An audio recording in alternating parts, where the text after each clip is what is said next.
अगर आप चाहते हैं शिवानगी फिल्म्स का वीडियो सबसे पहले आप तक पहुंचे, तो लाल बटन दबाकर हमारे चैनल को सब्सक्राइब करें और बेल आइकन दबाना न भूलें। आप सुन रहे हो सुंदेश दीवाना जी को। डीजे कंचन राज। आप सुन रहे हो सुंदेश दीवाना जी को।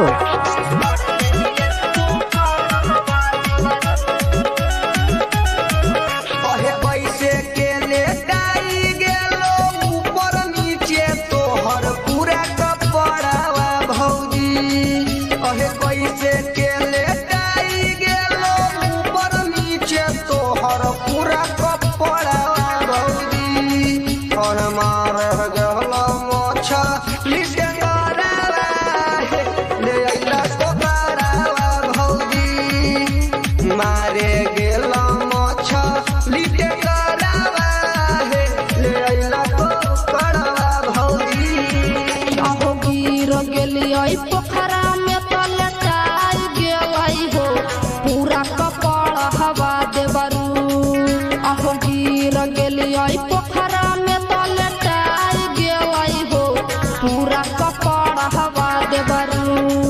अहो हाथ से छटक गेलै मछलिया पकड़ लेलियै कोकर हवा देबरू। अहो हाथ से छटक गेलै मछलिया पकड़ लेलियै कोकर हवा देबरू। समझलो जी। आप सुन रहे हैं छोटू को।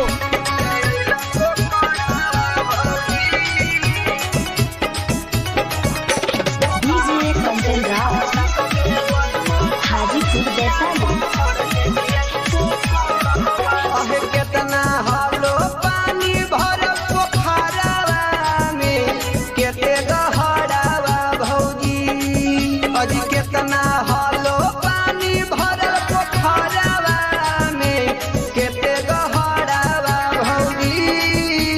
मारे गेला मछा लिटे गरावा ले हइला काहे कोकरावा भौजी। मारे गेला मछा लिटे गरावा है ले आइला कोकरावा भौजी। अहो कमर भर पानी होलै छाती भर गहिर हलै पोखरावा देबरू।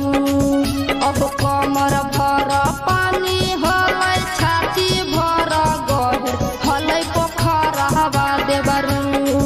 अहो भाग गेलै छटक के मछलिया पकड़ लेलियै कोकर हवा देबरू।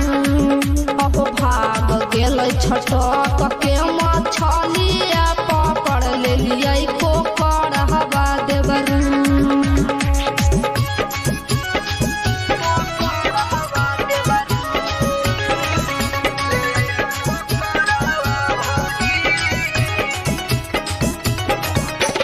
डीजे कंचन राज, हाजीपुर वैशाली।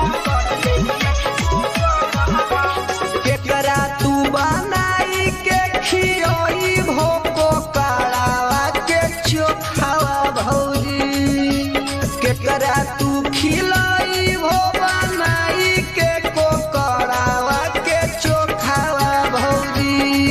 अहे के कारा लगाई के खिलाई भो कोकरावा के झोरावा भौजी। के कारा लगाई के खियाई भो कोकरावा वाला झोरावा भौजी। अहो छोटुआ विकास के खिलाई बैको करावा के चोखावा देबरू। अहो छोटुआ विकास